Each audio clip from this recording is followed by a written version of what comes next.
Towards the end of 2019 and the beginning of 2020, the passage of the Citizenship Amendment Act and the debate around a National Register of Citizens or the NRC triggered protests across different parts of the country.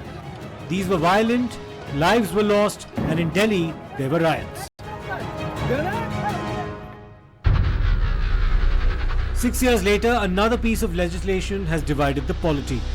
Though it was passed in both houses of parliament earlier this month with a comfortable majority, with the other principal constituents of the NDA, including the JDU, the TDP and also the LJP, backing the Waqf Amendment Act. Bharat सरकार की cabinet ने इस बारे में एक bill approve कर सदन के सामने रखा। आपके द्वारा ये बिल जॉइंट पार्लियामेंट्री कमेटी को दिया गया, जिसका विपक्ष का भी बड़ा आग्रह था। कमेटी ने इस पर सुविचारित रूप से अपना मत प्रकट किया। वो जो मत प्रकट हुआ, वो मत फिर से कैबिनेट के सामने गया। कमेटी के जो सुझाव थे, ये भारत सरकार की कैबिनेट ने स्वीकार किए और अमेंडमेंट के रूप में किरण रिजिजू जी लेकर आए। ये तभी होता है जब ये ऑफिशियल अमेंडमेंट कैबिनेट की अनुमोदन के बगैर आता है। मान्यवर, मैं नहीं मानता इसमें कोई पॉइंट ऑफ ऑर्डर है और आपका ही आग्रह था कि कमेटी जॉइंट पार्लियामेंट्री कमेटी बने। अगर कमेटी ने कोई बदलाव ही नहीं करने हैं तो ये कांग्रेस जैसी कमेटियां नहीं, हमारी लोकतांत्रिक कमेटी है मान्यवर, जो दिमाग चलाती है। कांग्रेस के जमाने में कमेटियां होती थी जो थप्पा लगाती थी। हमारी कमेटी चर्चा करती है, चर्चा के आधार पर विचार करती है और परिवर्तन करती है। अगर परिवर्तन को स्वीकार ही नहीं करना है तो कमेटी काहे को लिए है भाई? Fundamentally, the Act makes a series of changes to the existing Waqf Act of 1995. This Act was introduced to supervise Waqf, which is property given by Muslims for purposes that could be religious, charitable or private in nature. Subsequently, amendments were introduced in 2013 and now large-scale sweeping changes have been made in 2025. इस देश में कोई भी मौजूदा कानून के ऊपर में रहेगा, ओवरराइडिंग इफेक्ट रहेगा, ऐसा आपने कानून बनाया है। इस देश में ऐसा कानून कैसे मंजूर कर सकते हैं अध्यक्ष महोदय जी?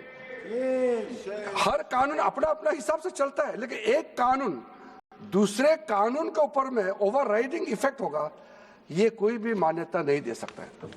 उसके बाद सर, मैं कुछ प्रोपेगेंडा साथ में जुड़े हुए हैं उससे पहले, जो 2013 में मुझे भी बहुत ताज्जुब हुआ कि ये पास कैसे जबरदस्ती करवाया है।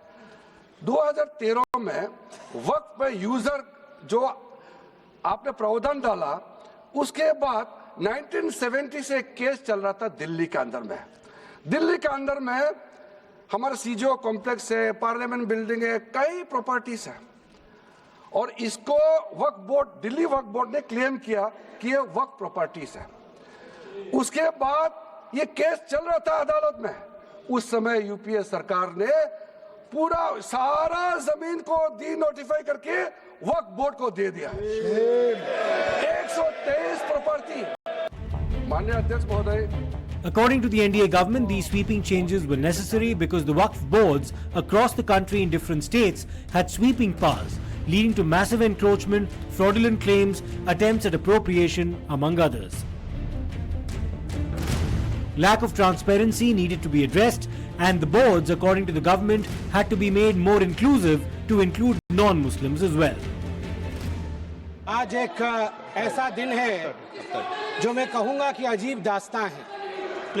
मुझे एक तरफ बहुत खुशी की अनुभूति हो रही है कि एक ऐतिहासिक बिल के पारित होने के समय में आज लोकसभा में मौजूद हूं, और वहीं मुझे दुख की भी अनुभूति हो रही। हम सब भारत के बच्चे यहाँ बैठे हैं और यहाँ तकरार दो पक्षों के बीच इसको लेकर हो रहा है कि क्या भारत का एक पक्ष मुसलमानों के अधिकार को छीन लेगा? क्या भारत का एक पक्ष मुसलमानों को कहीं ना कहीं डरा रहा है? क्या मुसलमान आज भारत में सिमट कर रह रहा है?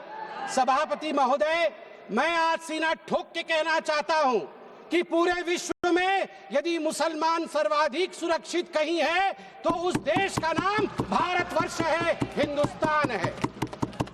कोडंगलूर तालुक के मेथला गांव में स्थित है भारतवर्ष की पहली मस्जिद चेरामल जुमा मस्जिद, और चेरा राजा चेरामल पेरुमल ने इस मस्जिद के लिए जगह स्थान दिया था। यह है भारत का कल्चर, यह है भारत माता।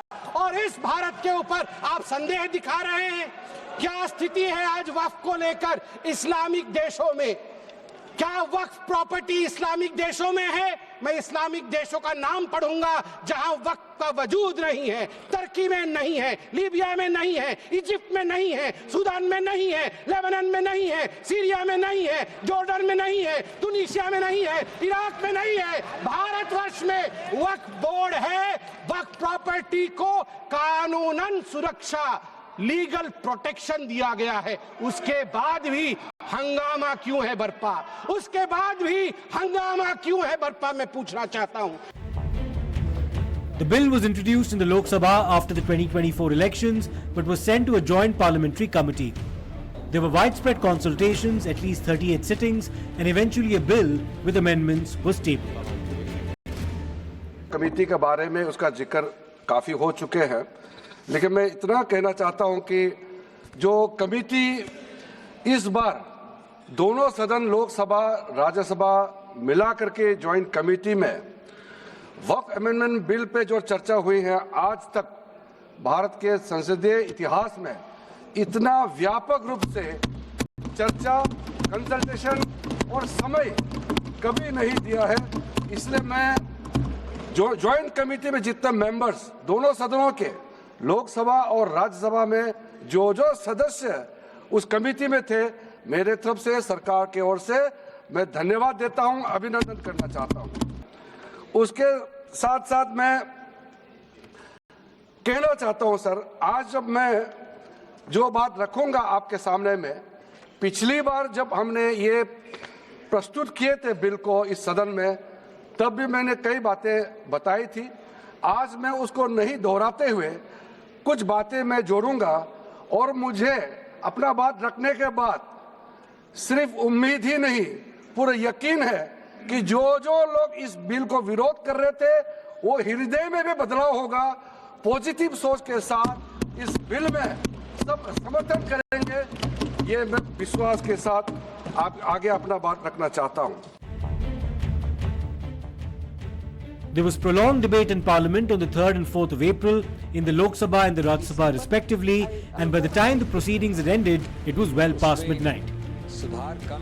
Sir, I rise to oppose the Waqf Amendment Bill 2025 as it is totally anti-constitutional, anti-federal and anti-secular.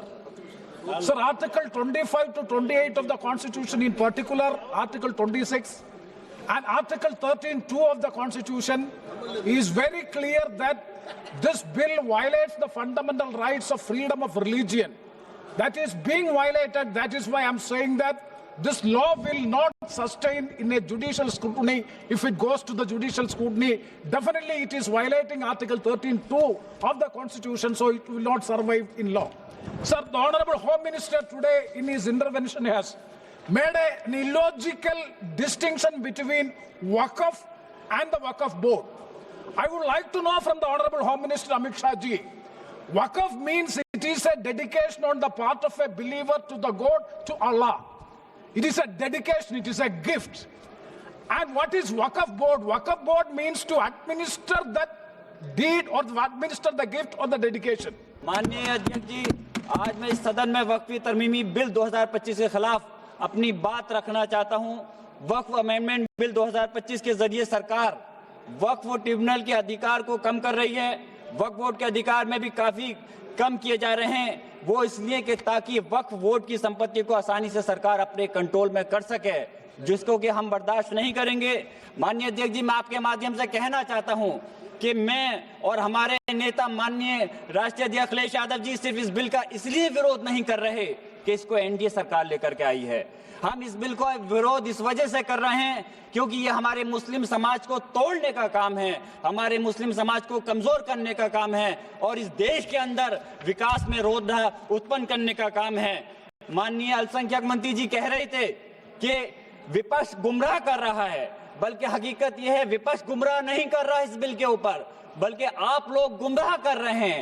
आप लोग गुमराह कर रहे हैं इस सदन को, आप लोग गुमराह कर रहे हैं इस समाज को, इस देश को। आपकी सरकार का नारा था का सबका साथ सबका विकास। मैं पूछना चाहता हूं, ये आपका नारा खोखला है। मुस्लिम समाज को टारगेट करके नुकसान पहुंचाने की आपकी मंशा साफ हो गई है।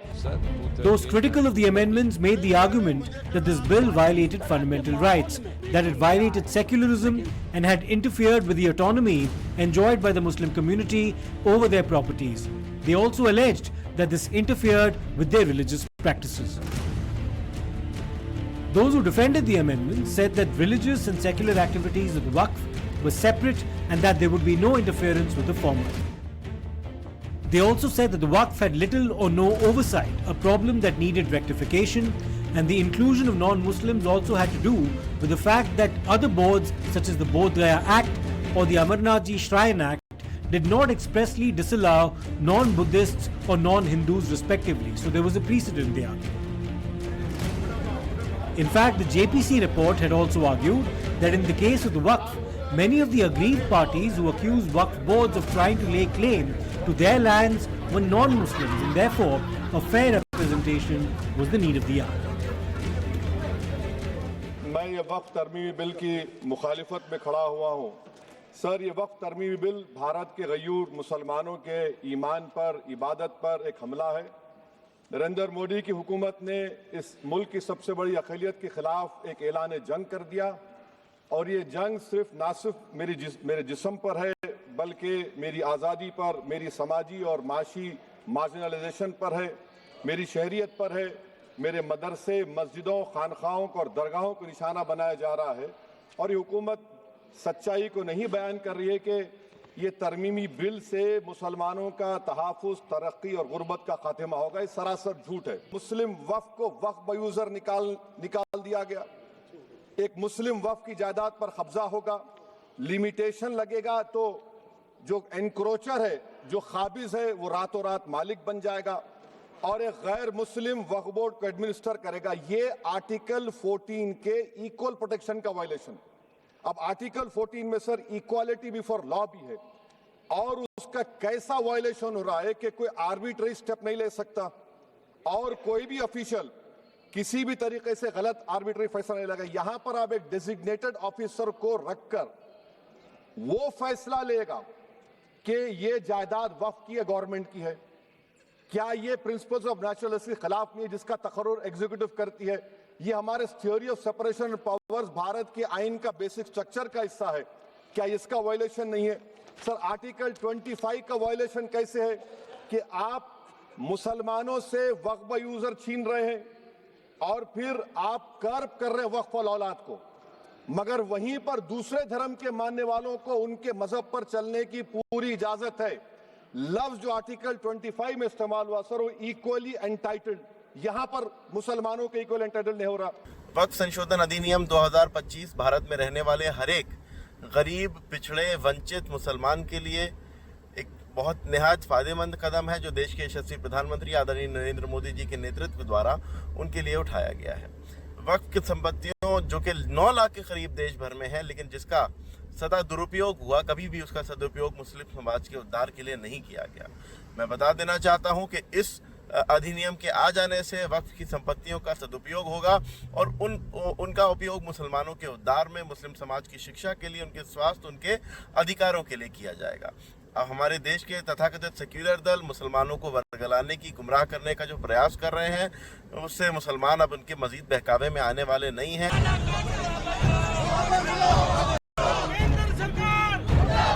There were several other bones of contention, and once the bill had been passed, there were protests by those against these amendments. In most places, the protests were under control, but Bengal was a major exception.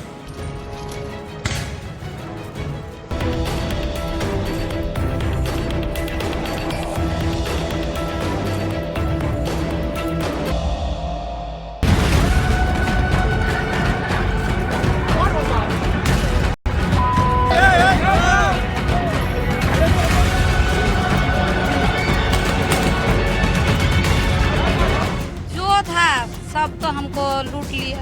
तो हमको बोल रहे हैं जे कि तुम्हारा इज्जत दो तो हम तुम्हारा पति को भी भिक्षा देंगे, जान भिक्षा देंगे। हिंदू ने जो बाड़ी है उसको लूटपाट कर लिया और घर जला दिया, बॉम्बिंग किया, और जो औरत है उसके ऊपर रेप किया। हम लोग सेफ नहीं है, ये गवर्नमेंट स्टेट स्पॉन्सर्ड, ये स्टेट स्पॉन्सर्ड है।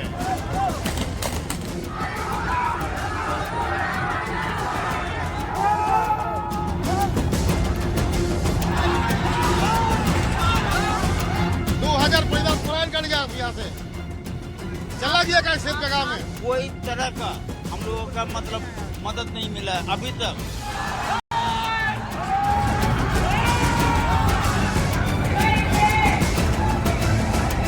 बोल रहा है कि महिला लोग को काट देंगे, कैसे हम लोग को ये सोचना है कि सरकार हम लोग की सुरक्षा के लिए क्या बंदोबस्त किए हैं।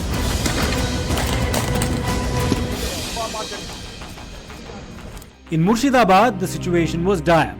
3 people were killed and many Hindu families had to flee either to the neighboring district of Malda or in some cases to the state of Jharkhand. Times Now is on the ground in Murshidabad highlighting the plight of Hindu families who came under attack after Friday prayers. We've seen how the family members of Hindus were attacked, their homes were attacked, their shops were attacked, and now we're seeing how the Hindu families are now escaping. They are fleeing. They have no other option but to flee and to go to safer locations. You see, there are people here who are now taking their children, and with only a few bags and only a few clothing items, they have been forced to vacate their houses and go to a safer place. We've been told that there are some families who are going to the nearby Malda district and also going to places in Jharkhand because their houses have been looted, their shops have been attacked, and there has been reports of arson, and they are all leaving. You can see there are hordes of these families who are being seen leaving this tensed area. It's become extremely volatile, and these people belonging to Hindu families have no other option but to save their life and livelihood. They are now fleeing this entire area, and there are a lot of these families who have already fled their homes because all they want to do is to save their life, and they are now seeking help from their own family members because they're saying that the government and police has completely failed to ensure safety and security to Hindu families, and as a result of which they have no other option but to flee. You can see there are more families here who can be seen packing their bags, and they are leaving this tensed area and they are going to safer locations. They're seeking help from their own people because the government has failed, and on the other hand, they are also saying that more such companies of BSF should be deployed here. They are also demanding a BSF permanent camp here and demanding President's rule in this area, which continues to remain tensed and continues to see widespread violence here. And you can see there are more Hindu families here who haven't fled, but they are now, trying to go to safer locations. Let me talk to someone. Sir, we would like to talk to you. We're seeing that several families since morning, they're fleeing, they're leaving their homes. Are they doing it to save their lives because state has failed to save them? Exactly. Now there is no state machinery is working here. This government used to say khela have. That day actually played has been done by the miscreant, and now they are moving. DGP has came here and he is working in the empty field. He is working. Following violence, Mamata Banerjee, the Chief Minister of West Bengal, held a meeting with members of the Muslim community. She assailed the Waqf amendments, spoke of preserving harmony, and blamed the centre, the BJP, as well as outsiders for fomenting trouble in West Bengal. The border security force too came in for criticism. আপনি বাংলাদেশের পরিস্থিতি জানেন না? Bengal is the border of Bangladesh, Nepal, Bhutan, Sri Lanka. আপনি ইউনুসের সাথে গোপন meeting করুন, চুক্তি করুন, দেশের ভালো হলে খুশি হব, কিন্তু আপনার প্ল্যানটা কি? আপনাদের প্ল্যানিংটা কি? কালকে আমি একটা এএনআই টুইট দেখলাম, হোম মিনিস্ট্রি সোর্সকে কোট করে বলেছে এইরকম করেই ওরা দেয়। তাকে আমি দোষ দিচ্ছি না, इसमें बांग्लादेश का हाथ है। अगर हाथ है तो इसको जमींदारी तो सेंट्रल गवर्नमेंट का है कि बीएसएफ बॉर्डर संभालते हैं, हम नहीं संभालते हैं। Mamata Banerjee has been criticized by the BJP of appeasement politics ahead of assembly elections to be held next year. While the situation is currently under control and there have been reports of some families returning, the BJP has slammed the law and order machinery in the state.